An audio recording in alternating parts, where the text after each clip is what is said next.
बिस्मिल्लाहिर्रहमानिर्रहीम। शाम का वक्त था और घर में गैर मामूली खामोशी फैली हुई थी। किचन से बर्तनों की हल्की हल्की आवाजें आ रही थी और सहन में रोशनी मध्यम पड़ चुकी थी। मैं सीढ़ियों के पास खड़ी थी जब अचानक अंदर से एक ऐसी चीख सुनाई थी जिसने मेरे कदम वहीं जमा दिए। वो आम चीख नहीं थी, उसमें दर्द था, खौफ था और कुछ ऐसा था जो सुनकर इंसान पलट कर ना देख सके। मैं जानती थी यह आवाज किसकी है, मगर फिर भी मैं चंद लम्हे वहीं खड़ी रही, जैसे जिस्म ने हुक्म मानने से इनकार कर दिया हो। किचन में दाखिल हुई तो मंजर बदला हुआ था। फर्श पर तेल फैला हुआ था, कढ़ाई उल्टी पड़ी थी और एक लड़की जमीन पर बैठी अपने चेहरे को दोनों हाथों से पकड़े चीख रही थी। उसके दुपट्टे से धुआं उठ रहा था। अम्मा जोर जोर से कह रही थी, हाय मेरा हाथ फिसल गया, मुझे नहीं पता ये कैसे हो गया। मैं सब कुछ देख रही थी, मगर हैरत की बात यह थी कि मेरे अंदर शोर नहीं मचा। दिल तेज धड़का जरूर, मगर साथ ही एक अजीब सी खामोशी भी उतर आई। उस लड़की को फौरन अस्पताल ले जाया गया। रास्ते भर वो कभी बेहोश होती, कभी कराती। डॉक्टर ने हमें अलग कमरे में बुलाकर कुछ कहा, मगर अम्मा ने बात काट दी। कागजों पर दस्तखत हुए, मरहम पट्टी हुई और हम वापस घर आ गए, जैसे ये सब कोई मामूली सा वाकया हो। मैं उस रात चैन की नींद सोई, मगर घर के एक कोने से सिसकने की आवाज आती रही। चंद दिन के बाद जिंदगी अपनी रफ्तार पर आ गई। शादी की बातें, फोन कॉल्स, तैयारियों की फहरिस्तें। हमें लगा कि मसला खत्म हो गया है, मगर असल में वहीं से कुछ शुरू हो चुका था। एक ऐसा सिलसिला जिसकी पहली कड़ी हमने खुद बनाई थी। कुछ हफ्ते के बाद शॉपिंग के लिए शहर के सबसे बड़े मॉल में थे। हर तरफ रोशनी, लोग, हंसी। मैं आईने के सामने खड़ी खुद को देख रही थी कि अचानक सायरन बजने लगा। पहले तो किसी ने ध्यान नहीं दिया, फिर शोर बढ़ता गया, धुआं फैलने लगा, लोग दौड़ने लगे। लिफ्ट बंद हो चुकी थी, सीढ़ियों पर आग थी। मैंने अम्मा का हाथ पकड़ा, मगर अगले ही लम्हे छत से जलता हुआ मलबा हमारे ऊपर आ गिरा। आग, चीखें, तड़प, वही जलन, वही बेबसी, वही एहसास। फर्क सिर्फ ये था कि अब जमीन पर वो नहीं थी, हम थे। अस्पताल में आंख खुली तो सब कुछ बदल चुका था। आईने सामने रखा गया और पहली बार मैंने खुद को पहचानने से इनकार कर दिया। मेरा नाम सायरा है और मैंने आंख खोली तो खुद को दौलत, आराम और इख्तियार के हिसार में पाया। हमारा घर शहर के पोश इलाके में वाक़ एक बड़ी हवेली था, जहाँ हर चीज़ वक्त से पहले और ज़रूरत से ज़्यादा मैसर होती थी। मैं अपने माँ बाप की इकलौती बेटी थी, इसीलिए मेरी हर ख्वाहिश हुक्म समझी जाती थी। अब्बू मुझे मेरी जान कहकर पुकारते और अम्मा फ़ख्र से कहती, ये लड़की हमारी इज्जत है, इस पर आँच नहीं आनी चाहिए। बचपन में मैंने कभी महरूमी का लफ्ज़ ही नहीं सुना था, न ही सब्र सीखा था। जो मांगा वो मिला, जो चाहा वो हुआ। शायद इसीलिए मेरा दिल नरम होने के बजाय सख्त होता चला गया। मेरे वालिद वाकई एक नरम दिल इंसान थे, हद से ज़्यादा।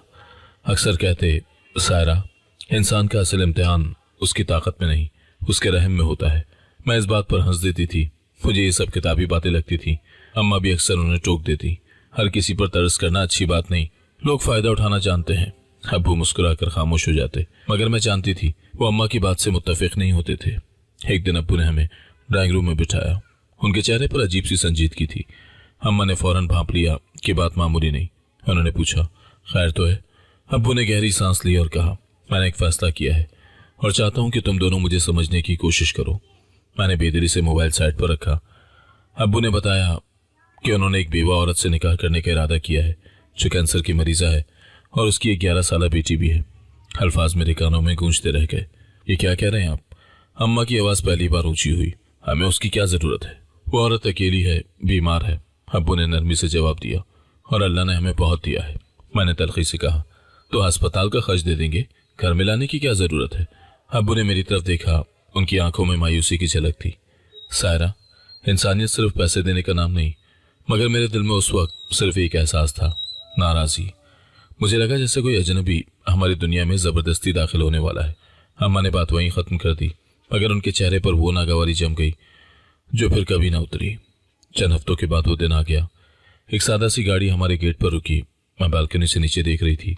एक कमज़ोर सी औरत आहिस्ता आहिस्ता उतरी, सर पर दुपट्टा, चेहरा जर्द, आंखों में थकन। उसके साथ एक दुबली पतली सी बच्ची थी, जिसकी बड़ी बड़ी आंखें खौफ से फैली हुई थी। अब्बू ने आगे बढ़कर उन्हें सहारा दिया। घबराओ नहीं, ये तुम्हारा ही घर है, उन्होंने कहा। वो औरत बस इतना ही बोल सकी, अल्लाह आपको जज़ा दे। वो बच्ची मेरे दिल में उसी लम्हे कांटे की तरह चुभ गई। वो खामोश थी, मगर उसकी आंखें सब कुछ देख रही थी। मैंने दिल में फैसला कर लिया कि मुझे ये बच्ची पसंद नहीं। अम्मा ने रस्मी सा सलाम किया और फौरन मुलाजमा को आवाज़ दी कि उन्हें कमरा दिखाया जाए। जैसे ही वो लोग अंदर गए, अम्मा ने दांत भींच कर कहा, यह सब तुम्हारे अब्बू की ज्यादा नेकी का नतीजा है। रात के खाने पर फिजा अजीब थी। अब्बू बार बार उस औरत से उसकी तबीयत पूछ रहे थे। दवाई वक्त पर लेनी है वो कह रहे थे। अम्मा खामोशी से खाना खाती रही। मैंने जानबूझकर हया को घूरा। वो नजरें झुकाकर बैठ गई। उसकी प्लेट में खाना कम था मगर उसने कुछ नहीं कहा। मुझे नहीं मालूम क्यों बात के दिनों में फर्क साफ नजर आने लगा। अब्बू के सामने सब कुछ ठीक होता मगर जैसे ही वो दफ्तर जाते अम्मा का रवैया बदल जाता। ये घर किसी यतीम खाने में नहीं बदलेगा। वो बड़बड़ाती। बीमार औरत अक्सर खांसती रहती मगर अम्मा उसे नजरअंदाज करती। हया ज्यादातर एक कोने में सिमटी रहती। मैं उसे देखकर नाक चढ़ा देती और दोस्तों से कहती, हमारे घर एक मसला आ गया है। एक शाम मैंने अब्बू को तन्हा बैठे देखा। उनके हाथ में तस्बीह थी। मैंने लापरवाही से कहा, आप खुश हैं ना अपने फैसले से? उन्होंने मेरी तरफ देखा और आहिस्ता से कहा, मैं खुश तब होऊंगा जब तुम सीखोगी कि नफरत दिल को कैसे खोखला कर देती है। मैंने कंधे उचका दिए। मुझे उस वक्त उनकी बातें फजूल लग रही थी। मैं नहीं जानती थी कि वो दिन हमारी जिंदगी की पहली दरार था। एक ऐसी दरार जो वक्त के साथ शगाफ बनती चली गई।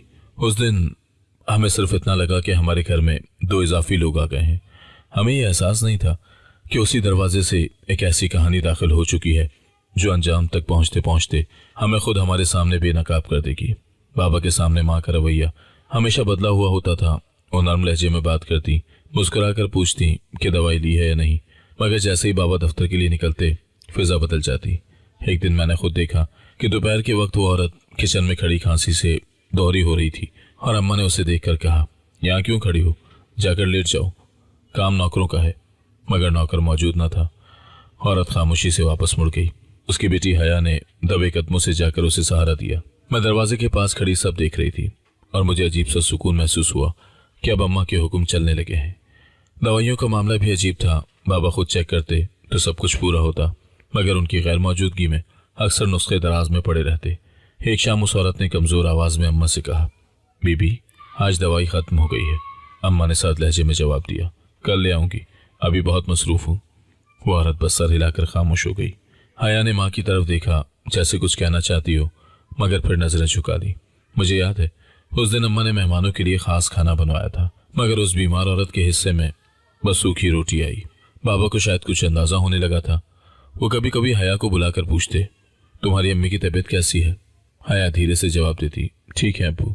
उसकी आवाज में अजीब सा बोझ होता।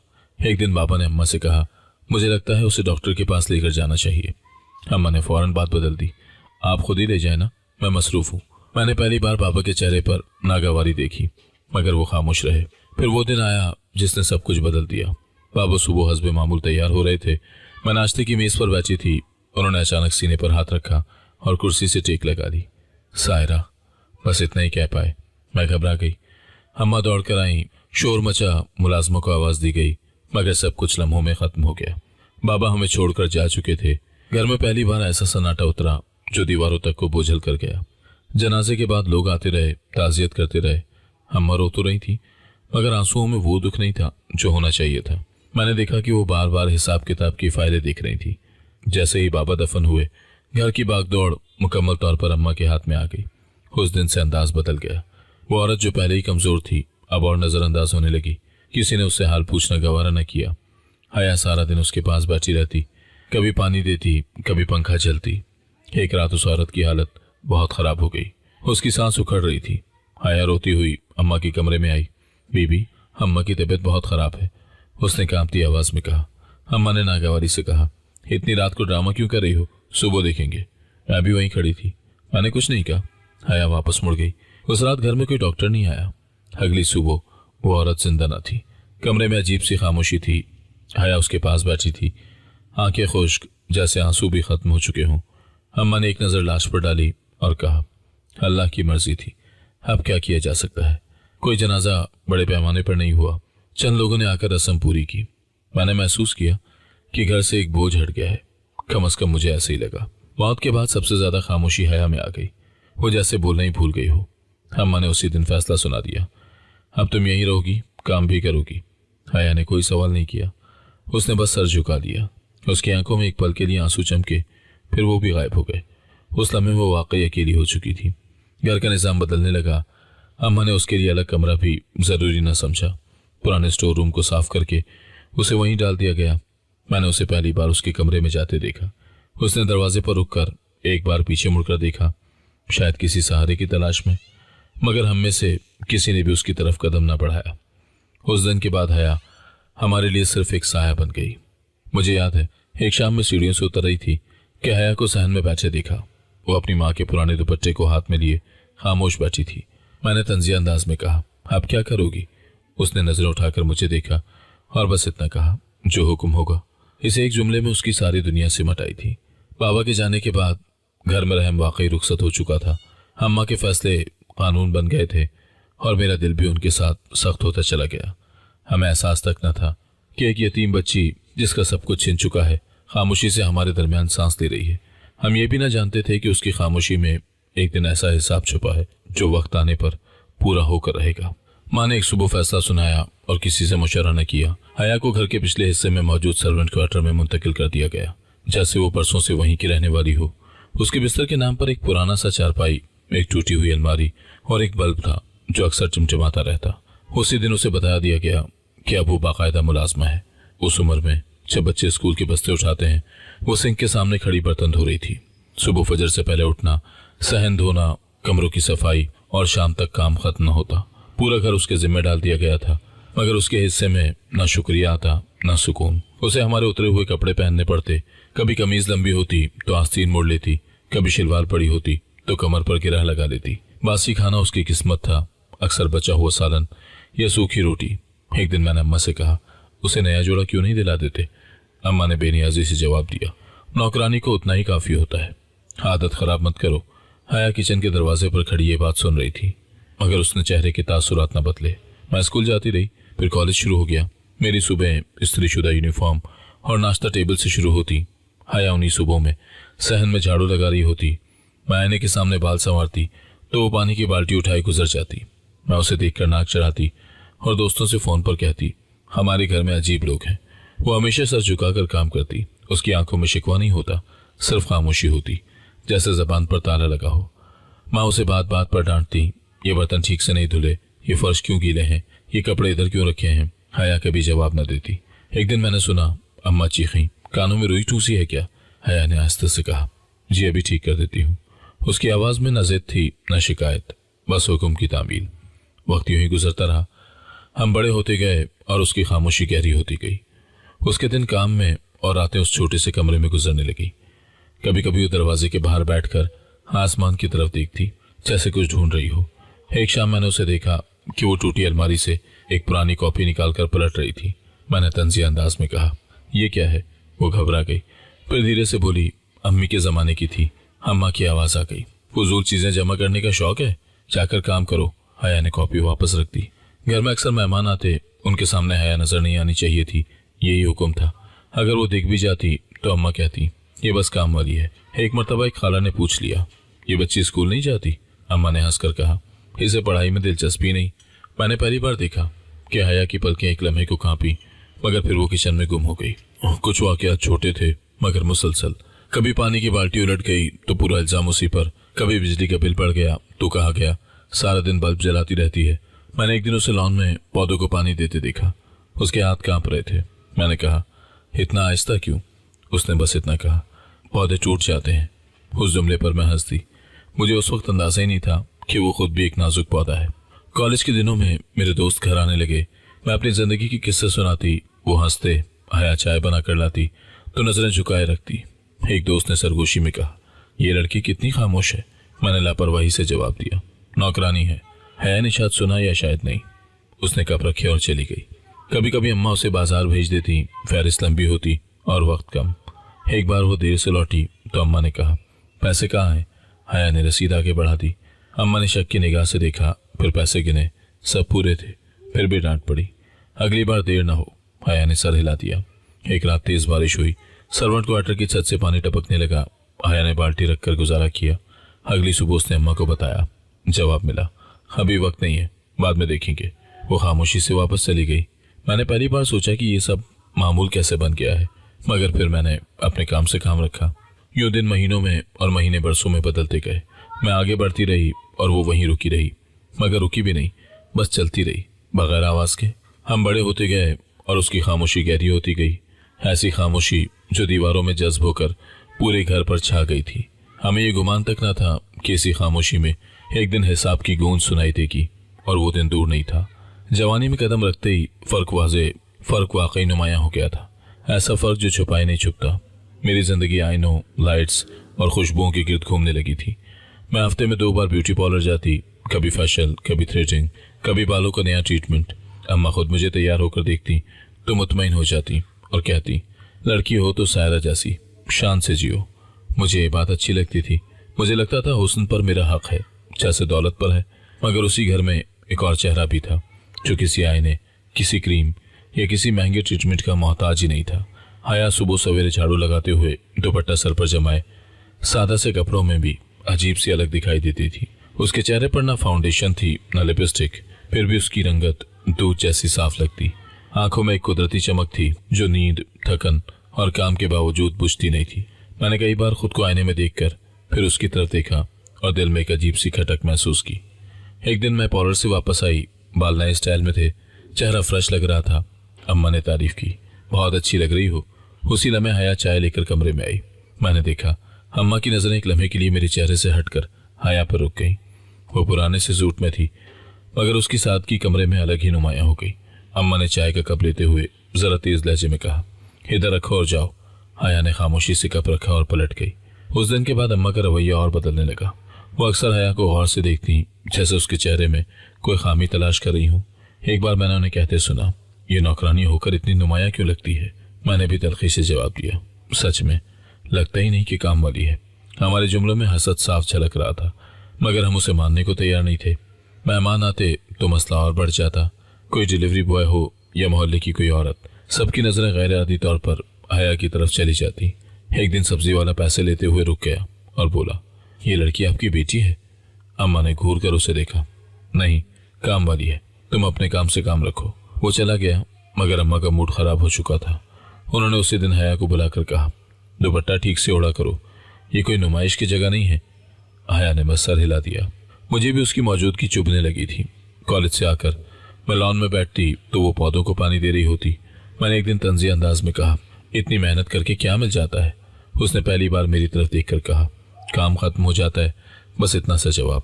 मगर न जाने क्यों मुझे बुरा लगा। मुझे लगा जैसे वो मुझे कम समझ रही हो, हालांकि उसके लहजे में कभी कुछ नहीं था। अम्मा के दिल में खौफ ने जड़ पकड़ ली थी। वो अक्सर मुझसे कहती, ये खूबसूरती कभी कभी मुसीबत बन जाती है, खासतौर पर ऐसी लड़की के लिए जिसकी कोई हैसियत ना हो। मैंने भी सर हिला दिया। हमें लगने लगा था कि हया की खूबसूरती हमारे लिए खतरा है, जैसे वो हमारी दुनिया में बेआवाज दाखिल होकर सब कुछ छीन लेगी। हकीकत ये थी कि हम खुद अपनी जगह गैर महफूज महसूस करने लगे थे। एक शाम मैंने देखा अम्मा ने हया को अलग बुलाकर कुछ सख्ती से कहा। मैं करीबी थी। अम्मा बोली, ज्यादा सर उठाकर मत चला करो, अपनी हद में रहा करो। हया ने आहिस्ता से जवाब दिया, जी बीबी। उसके बाद अम्मा ने उसके काम बढ़ा दिए। पहले से ज्यादा सफाई, ज्यादा कपड़े, ज्यादा डांट। शायद अम्मा समझती थी कि थकावट उसके हुस्न को मांद कर देगी। कुछ दिन के बाद एक रिश्तेदार खातून आई। वो मुझसे बातें कर रही थी कि अचानक हया कमरे में दाखिल हुई। खातून ने बेख्तियार कहा, माशाअल्लाह, ये लड़की कितनी प्यारी है। मैंने फौरन कहा, काम वाली है। खातून ने हैरत से मुझे देखा। अम्मा ने बात बदल दी, मगर मैंने महसूस किया कि अम्मा के हाथ कब कपा रहे थे। उस तारीफ ने जैसे उसके दिल में आग लगा दी हो। रात को अम्मा ने मुझसे कहा, सायरा, याद रखो, इस घर में सब कुछ हमारा है, कोई बाहर वाला हमारे नसीब पर नजर नहीं डाल सकता। मैंने जवाब दिया, आप फिक्र न करें, मैं भी यही चाहती हूँ। उस रात में देर तक सो न सकी। मुझे बार बार हया का चेहरा याद आता रहा, वही सादा सा, पुरसुकून सा। मुझे गुस्सा आ रहा था कि बगैर कुछ किए वो सबकी तवज्जो क्यों खींच लेती है। यूं हसद आहिस्ता आहिस्ता हमारी सोच का हिस्सा बन गया। हम उसे बुरा नहीं समझते थे, बल्कि हक समझने लगे थे। हमें लगता था कि हम जो कुछ कर रहे हैं वो अपने तहफ़्फ़ुज़ के लिए है। हया की हर खामोश मुस्कुराहट, हर पुरसुकून निगाह हमें एक चैलेंज लगती थी।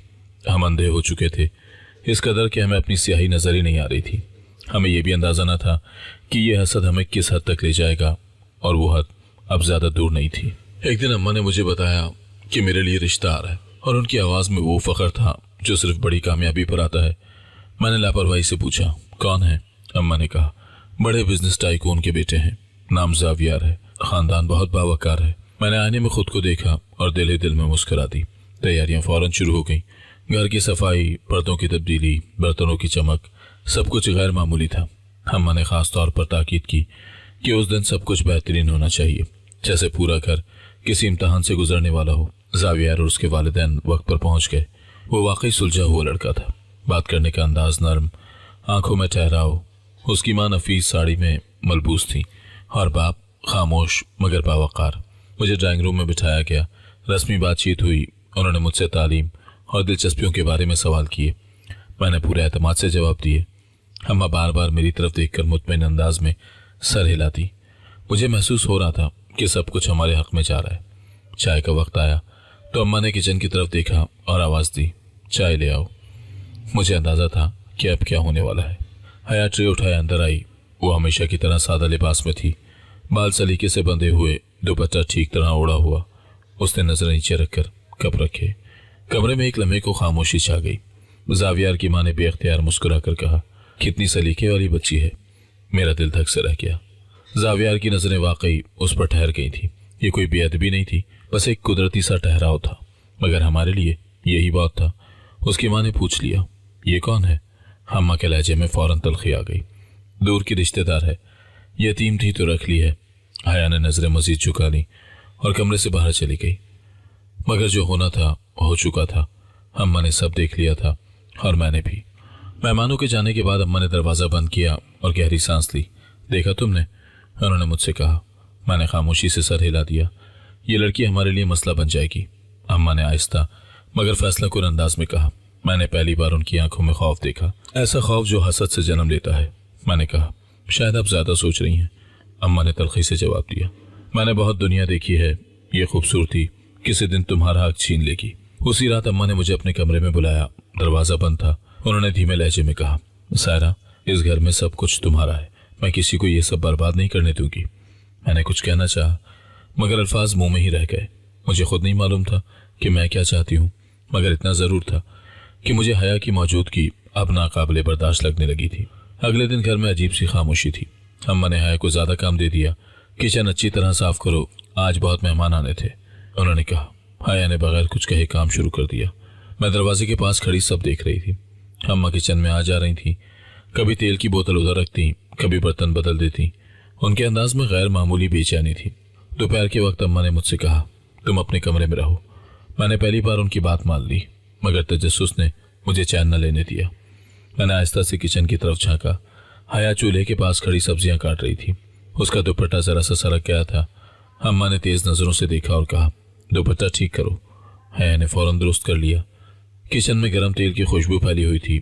अम्मा ने एक लम्हे के लिए कढ़ाई को देखा और फिर हया को। उनके चेहरे पर वही सख्ती थी जो मैंने पहले कभी न देखी थी। मैंने दिल में अजीब सा खौफ महसूस किया। मैंने खुद से कहा, शायद मैं वहम कर रही हूँ, मगर माहौल में कुछ गलत सा था। शाम तक अम्मा खामोश रहीं। उन्होंने मुझसे बात नहीं की। रात के खाने पर भी उनकी नजरें बार बार किचन की तरफ जाती। हया हस्बे मामूल खामोशी से काम करती रही। किसी ने अंदाजा ही नहीं किया कि अंदर ही अंदर एक फैसला पुख्ता हो चुका है। वो फैसला जो हसद से निकला था और शैतानियत की शक्ल इख्तियार कर रहा था। उसी रात मैं देर तक जागती रही। ज़हन में बार बार जावियर की नजरें और अम्मा का सख्त लहजा गूंजता रहा। मुझे ये सब एक ख्वाब सा लग रहा था, मगर हकीकत यही थी कि हसद ने अब खतरनाक रुख इख्तियार कर लिया था। अगले दिन किचन में मौका ढूंढा जा चुका था और हम में से किसी ने भी अम्मी के रास्ते को रोकने की कोशिश नहीं की। हमें लगता था कि हम अपने हक का दिफा कर रहे हैं, जबकि दरअसल हम खुद को एक ऐसे अंजाम की तरफ धकेल रहे थे जिसका अंदाजा हमें उस वक्त तक नहीं था। हया चूल्हे के पास खड़ी सब्जी पकाने में मसरूफ थी। किचन में मामूल की सी गर्मी थी, मगर फिजा में एक अजीब सा तनाव शामिल हो चुका था, जो महसूस तो हो रहा था मगर समझ में नहीं आ रहा था। हम आहिस्ता आहिस्ता किचन में दाखिल हुई, जैसे किसी बहाने से आई हूँ। उन्होंने इधर उधर देखा, बर्तनों की तरतीब बदली, फिर तेल की कढ़ाई के पास रुक गई। हया ने पीछे मुड़कर देखा। बीबी, सब्जी तकरीबन तैयार है। उसके अल्फाज अभी पूरे भी न हुए थे कि अम्मा ने जानबूझकर कढ़ाई को धक्का दे दिया। अगले लम्हे शोर मचा। हया हाथ फिसल गया और खौलता हुआ तेल सीधा हया के चेहरे और गर्दन पर आ गिरा। हया की चीख ऐसी थी जो दीवारों से टकराकर पूरे घर में गूंज गई।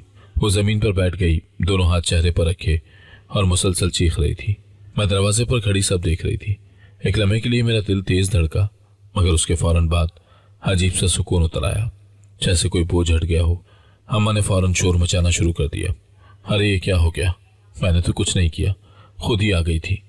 मुलाजिमा दौड़ कर आई, पानी लाया गया, मगर सब कुछ बेतरतीब था। वो जमीन पर बैठ गई, दोनों हाथ चेहरे पर रखे और मुसलसल चीख रही थी। मैं दरवाजे पर खड़ी सब देख रही थी। एक लम्हे के लिए मेरा दिल तेज धड़का, मगर उसके फौरन बाद अजीब सा सुकून उतर आया, जैसे कोई बोझ हट गया हो। अम्मा ने फौरन शोर मचाना शुरू कर दिया। अरे ये क्या हो गया? मैंने तो कुछ नहीं किया, खुद ही आ गई थी। मुलाजिमा दौड़ कर आई, पानी लाया गया, मगर सब कुछ बेतरतीब था। किसी ने एम्बुलेंस बुलाने का मशवरा दिया। अम्मा ने तेज लहजे में कहा, इतनी बड़ी बात नहीं, जलने के मरहम होते हैं, अस्पताल ले चलते हैं। हया नीम बेहोश हो चुकी थी, उसका दुपट्टा जलकर एक तरफ हो गया था और चेहरे की जिल्द सुर्ख होकर उतरने लगी थी। मैंने पहली बार उसके चेहरे को उस हालत में देखा, मगर अंदर से कोई पछतावा महसूस नहीं हुआ।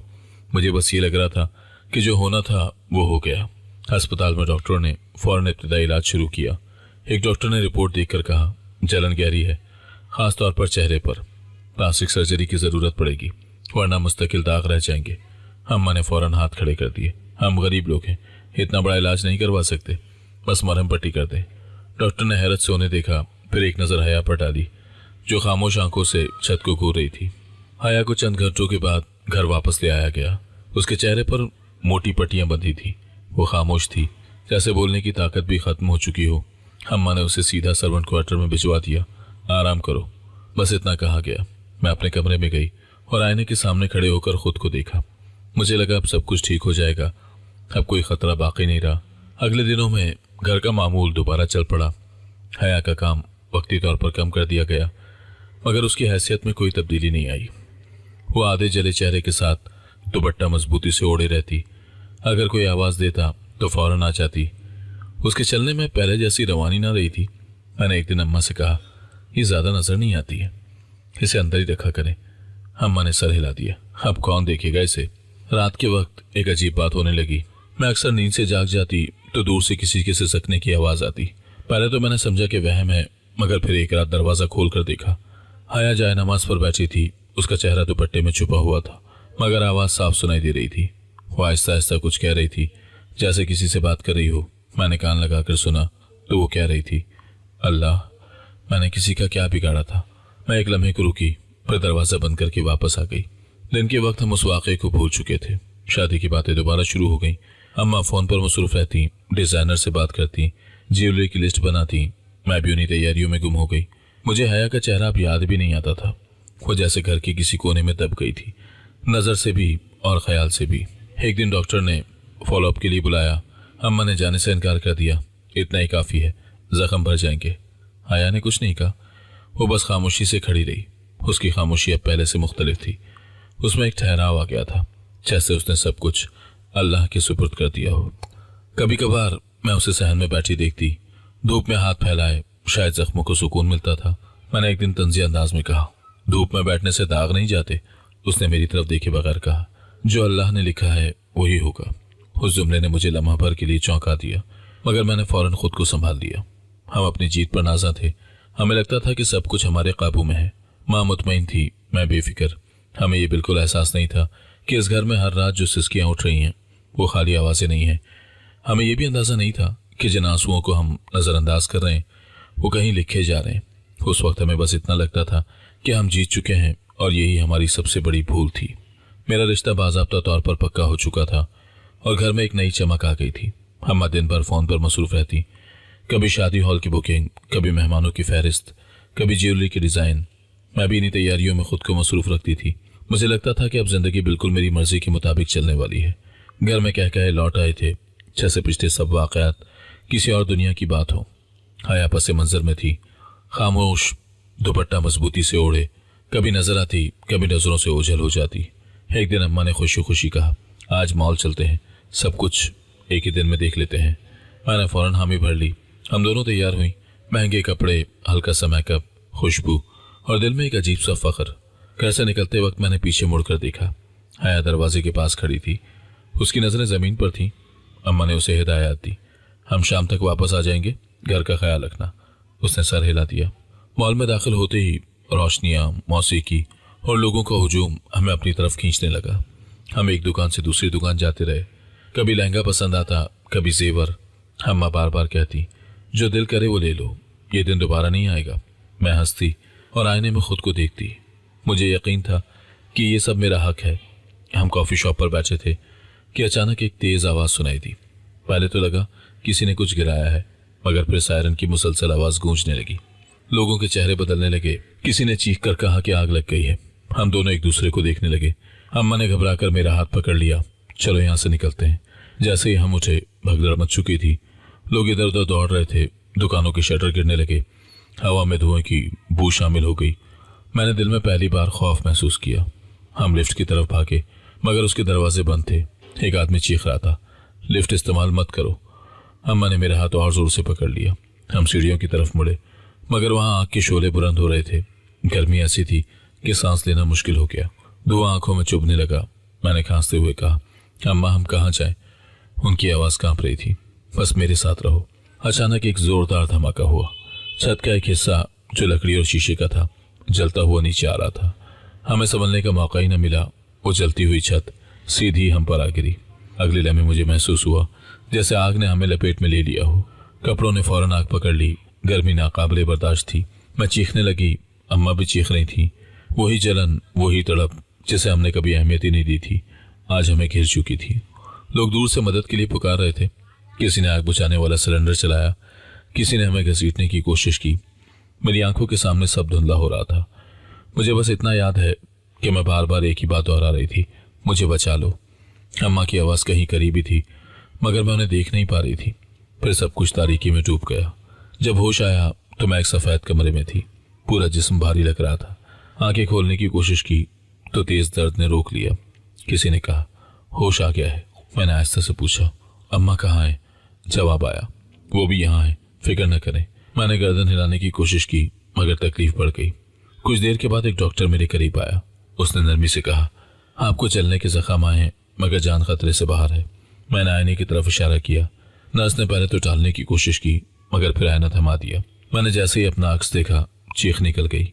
चेहरे पर पटियां, सूजन, जले हुए निशान। वो चेहरा जिस पर मुझे गुरूर था, पहचान में नहीं आ रहा था। अम्मा की हालत तो मुझसे भी ज्यादा खराब थी। उनका पूरा जिस्म पट्टियों में जकड़ा हुआ था। वो नीम बेहोश थी। मैंने पहली बार उनके चेहरे पर बेबसी देखी। वो मजबूत औरत जो कभी किसी के सामने नहीं झुकी थी, अब खामोश पड़ी थी। उस समय मुझे अजीब सा एहसास हुआ, जैसे किसी ने अंदर से कुछ खींच लिया हो। डॉक्टर आपस में बात कर रहे थे। मैंने टूटे फूटे अल्फाज सुने। जलन गहरी है, लंबा इलाज, मुस्तकिल निशान। हर लफ्ज़ मेरे दिल पर हथौड़े की तरह लग रहा था। मुझे अचानक हया याद आ गई। उसका जलता हुआ चेहरा, उसकी चीखें, उसकी खामोशी। मैंने आंखें बंद कर ली। गुरूर वाकई खाक हो चुका था। अस्पताल के बिस्तर पर लेटे हुए वक्त का अंदाजा ही नहीं रहता। दिन रात बदलते रहे, कभी दर्द, कभी खामोशी, कभी डॉक्टर आते, कभी नर्सें। अम्मा से भी कभी कभार बात हो जाती। वो आहिस्ता आवाज में कहती, अल्लाह ने हमें बचा लिया। मैं कुछ न कहती। मेरे जहन में एक ही ख्याल घूमता रहता, ये सब क्यों हुआ? उस हादसे ने हमें जिस्मानी तौर पर नहीं, अंदर से भी तोड़ दिया था। वो खुशी, वो फख्र, वो तैयारियों का जोश, सब एक लम्हे में खत्म हो चुका था। हमें अब अंदाजा हो रहा था कि जिंदगी हमारे काबू में नहीं है। अल्लाह की रस्सी वाकई खींच चुकी थी और हम उसे महसूस कर रहे थे, हर सांस के साथ, हर दर्द के साथ। महीनों का इलाज और अस्पताल की दीवारों के बीच कैद रहने के बाद हम घर लौटे तो वो हवेली अजनबी लग रही थी। दरवाज़ा खुला तो खामोशी ने इस्तकबाल किया। वो खामोशी जो पहले कभी महसूस ही नहीं हुई थी। मेरा रिश्ता खत्म हो चुका था, ये खबर हमें अस्पताल में ही मिल गई थी। जावियार के घर वालों ने रस्मी अल्फाज में पैगाम भिजवा दिया था कि हालात इजाज़त नहीं देते। अम्मा ने फ़ोन बंद करके कुछ देर खाली आंखों से दीवार को देखा था, फिर बस इतना कहा था, ठीक है। इस एक लफ्ज़ में हमारी सारी शिकस्त सिमट आई थी। मोहल्लेदारों का आना जाना कम हो गया था। रिश्तेदार बहाने बनाने लगे थे। दुनिया वाकई मुंह मोड़ चुकी थी। घर में एक ही चेहरा वैसा ही था, आया। वही खामोशी, वही तरतीब, वही खिदमत। फ़र्क सिर्फ इतना था कि अब वो हमें सहारा देती थी। सुबह हमारे लिए दवा रखती, वक्त पर खाना देती और अम्मा के जख्मों पर मरहम लगाती। ना उसकी ज़बान पर शिकवा था, ना आंखों में नफरत। एक दिन अम्मा ने बेख्तियार कहा, तुम्हें हमसे नफरत नहीं? आया ने आहिस्ता से जवाब दिया, नहीं बीबी, नफरत से कुछ ठीक नहीं होता। ये जुमला कमरे में देर तक गूंजता रहा। हमारी रोज़मर्रा की ज़िंदगी बदल चुकी थी। मैं आने से कतराती थी। अम्मा भी शीशे के सामने ठहर नहीं पाती थी। बाहर निकलना मुश्किल था। लोगों की नज़रें सवाल बन जाती थी। ऐसे में हया का सुकून हैरान कुन था। वो घर को संभालती रही जैसे ये सब उसकी जिम्मेदारी हो। एक शाम मैंने उससे कहा, तुम थक नहीं जाती? उसने मुस्कुरा कर कहा, काम करने से दिल हल्का रहता है। उसकी मुस्कुराहट में कोई तलखी न थी। एक दिन गेट पर गाड़ी रुकी। अम्मा ने खिड़की से देखा तो चौंक गई। एक शख्स एनजीओ का कार्ड दिखा रहा था। वो जावियार था। उसने बावकार अंदाज में सलाम किया और कहा, हम जलने वाले मरीजों के लिए फॉलोअप कर रहे हैं। सुना था यहाँ 2 केसेस हैं। अम्मा ने मुझे देखा, फिर हया को आवाज़ दी। हया ने दरवाज़ा खोला। नजरें झुकाए जावियार की नज़र उस पर ठहर गई, मगर इस बार हैरत के साथ एहतराम भी था। कमरे में बैठक हुई। जावियार ने हमारे इलाज के बारे में पूछा। फाइल निकाली, चंद कागजात देखे। उसने हया की तरफ देखकर कहा, आप यहाँ देखभाल करती हैं? हया ने सर हिला दिया। काफ़ी नज़्म ज़ब्त है, उसने कहा। यह आसान नहीं होता। हया ने बस इतना कहा, आदत हो गई है। जावियार ने लम्हा भर रुक कर पूछा, आपके चेहरे पर निशान? कमरे में खामोशी छा गई। अम्मा ने बेचैनी से करवट बदली। हया ने नजरें उठाए बगैर कहा, हादसा था। उसने किसी का नाम नहीं लिया। जावियार ने गुफ्तगू बदल दी। एनजीओ के प्रोग्राम बताए, इलाज के लिए नए इम्कानात का जिक्र किया। जाते हुए उसने हया से कहा, अगर कभी मदद की ज़रूरत हो तो बताइएगा। हया ने शुक्रिया अदा किया। दरवाज़ा बंद हुआ तो अम्मा ने गहरी सांस दी। मैंने पहली बार अम्मा की आवाज़ में नरमी सुनी। वो अच्छा आदमी लगता है। मैं खामोश रही। चंद दिन के बाद जावियार दोबारा आया। इस बार उसके हाथ में कुछ रिपोर्ट्स थी। उसने कहा, मैंने आपके केसेस स्पेशलिस्ट को दिखाए हैं। फिर उसकी नज़र हया पर गई, और आपके लिए भी एक तजवीज़ है। हया ने चौंक कर देखा। उसने नरमी से कहा, असल खूबसूरती दिल में होती है और आपके दिल में हिम्मत है। अगर आप इजाज़त दें तो इलाज के लिए बैरून मुल्क इंतज़ाम किया जा सकता है। हया ने हैरत से अम्मा की तरफ देखा। अम्मा ने आहिस्ता से कहा, यह तुम्हारी मर्जी है। कुछ दिन गौर व फिक्र में गुजरे। हया ने एक शाम मुझसे कहा, मैं जाना चाहती हूँ, मगर आप दोनों का क्या होगा? मैंने पहली बार सच कहा, तुम्हारी ज़िंदगी रुकनी नहीं चाहिए। ये अल्फाज मेरे लिए भी नए थे। फैसला हो गया। जावियार ने तमाम इंतजामात कर दिए। जाने से पहले हया ने अम्मा के हाथ चूमे। अम्मा की आंखें नम हो गई। अल्लाह तुम्हें खुश रखे, उन्होंने कहा। मैंने कुछ कहना चाहा, मगर आवाज़ ना निकली। महीनों के बाद खबर आई कि इलाज कामयाब रहा है। फिर शादी की इत्तला मिली। एक सादा सी तकरीब, चंद करीबी लोग। तस्वीर में हया का चेहरा पुरसुकून था, आंखों में एतमाद। वो नई जिंदगी में कदम रख चुकी थी। जावियार ने पैगाम भेजा, दुआ कीजिएगा। मैंने दिल से दुआ की। शायद पहली बार। हम अब उसी बड़े घर में हैं, मगर कमरों की गूंज बदल चुकी है। दौलत है, मगर सुकून नहीं। हम अक्सर कहती हैं, इंसान सब कुछ पाकर भी खाली रह सकता है। हमारे दागदार चेहरे हमें रोज याद दिलाते हैं कि गुरूर का अंजाम क्या होता है। मैंने ये सच सीख लिया है कि जुल्म वक्ती लगता है, मगर उसकी बाज़गश्त देर पा होती है। मजलूम की आह खामोश नहीं होती, वो वक्त पर अपना रास्ता ढूंढ लेती है। अगर आपको आज की कहानी पसंद आई है तो वीडियो को जरूर लाइक कीजिएगा और अपने दोस्तों के साथ भी शेयर कीजिएगा। और हाँ, अगर आपने अभी तक हमारा चैनल सब्सक्राइब नहीं किया तो जरूर सब्सक्राइब करें। मिलते हैं कल एक नई और दिलचस्प कहानी के साथ। अल्लाह हाफिज।